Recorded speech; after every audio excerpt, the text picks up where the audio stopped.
Lah. Satu,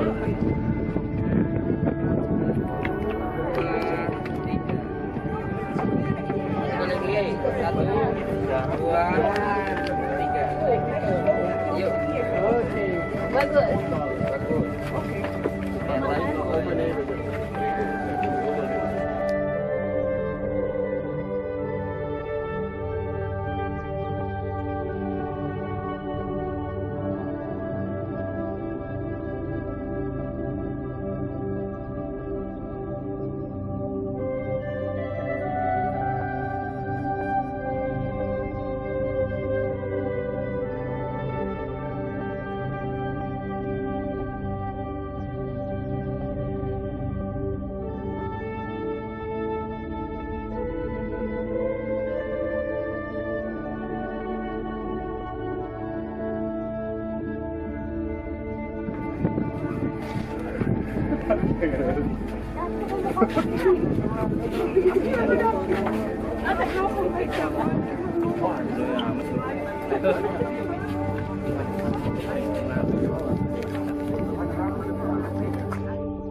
Knap ya?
Borobudur, is a 9th century Mahayana Buddhist temple in Magelang, Central Java, Indonesia. The monument consists of 9 stacked platforms, 6 square and 3 circular, topped by a central dome. The temple is decorated with 2,672 relief panels. The central dome is surrounded by 72 Buddha statues, each seated inside a perforated stupa. It is the world's largest Buddhist temple, as well as one of the greatest Buddhist monuments in the world. Location: the 3 temples, approximately 40 kilometers, 25 miles, northwest of Yogyakarta and 86 kilometers, 53 miles, west of Surakarta. Borobudur is located in an elevated area between 2 twin volcanoes, Sundoro Suming and Merbabu Merapi, and 2 rivers, the Progo and the Elo. According to local myth, the area known as Kadu Plain is a Javanese sacred place and has been dubbed the Garden of Java due to its high agricultural fertility. During the restoration in the early 20th century, it was discovered that 3 Buddhist temples in the region, Borobudur, Pawan, and Mendut, are positioned along a straight line. A ritual relationship between the 3 temples must have existed, although the exact ritual process is unknown.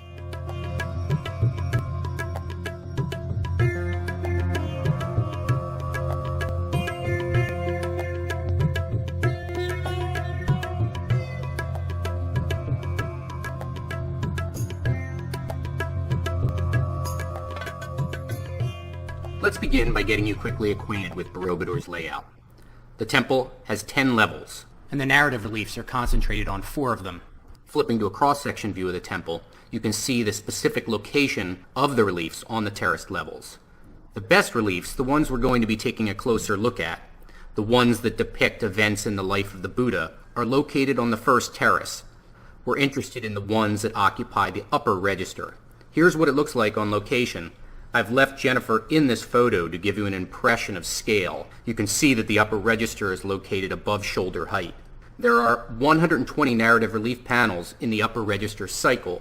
The story starts on the east side and proceeds in a clockwise manner around the structure, following the path that Buddhist visitors would have followed as they gradually made their way to the summit of the temple. The reliefs perform an education function, telling stories that are critical to understanding the faith. We're going to take a quick tour of what I believe are the best 8 relief panels from this cycle. Relief 1. Buddha is asked to descend from Tushita heaven. The Buddha sits under a multifoil arch. You see a god approaching on the upper left, asking him to descend to earth to relieve humanity of its suffering. Other gods play music. Relief 2. Buddha enters Maya's womb. The Buddha's mother-to-be, Queen Maya, is shown lying in bed. She dreams that the Buddha descends from heaven in the form of a white elephant. Although the head of the elephant's broken, you can clearly see it soaring in from the sky at the upper left, covered by a protective umbrella. Relief 3. Maya travels to Lumbini to give birth. An expectant Queen Maya reclines in a chariot. The chariot driver is apparently so taken with the queen that he spins all the way around to look at her. Deep relief umbrellas with their flowing sashes convey the movement especially well. Relief 4. Siddhartha cuts his hair. We now jump forward a number of years. The Buddha-to-be, now 29 years old, has left home in pursuit of the truth. He stands at the center about to cut his hair. The cutting of his hair is a seminal event, signaling a break with his earlier life and marking the start of his quest for enlightenment. Attendants kneel at his feet. Relief 5. Siddhartha meditates with 5 ascetics. Siddhartha sits on the left side, his isolated location indicated by the abundant wildlife. Compared to Siddhartha, the ascetics appear somewhat distracted. One appears to be sleeping and the others are talking rather than meditating. And this is on purpose, since Siddhartha determines that the path of extreme asceticism is not ideal for reaching enlightenment. Relief 6. Mara's daughters tempt Siddhartha. In the final hurdle before reaching enlightenment, the Buddha-to-be sits under the Bodhi tree, remaining focused on his meditation, ignoring Mara's daughters who dance seductively before him. The evil demon Mara stands behind with his arm raised. Relief 7. Siddhartha achieves enlightenment and becomes the Buddha. The Buddha extends his right arm forward in Bhumisparsa, earth-touching mudra, surrounded by a halo with Bodhi tree leaves. Conch shells sit at his feet, used to trumpet the Buddha's profound teachings. Gods surround him, bearing witness to the event. Relief 8. Buddha gives his first sermon. This is the culminating event in the narrative cycle. The Buddha shares his accumulated wisdom with the rest of the world. The Buddha raises his right hand, signaling the Vitarka teaching mudra. His first 5 disciples sit at his feet, ready to receive his wisdom.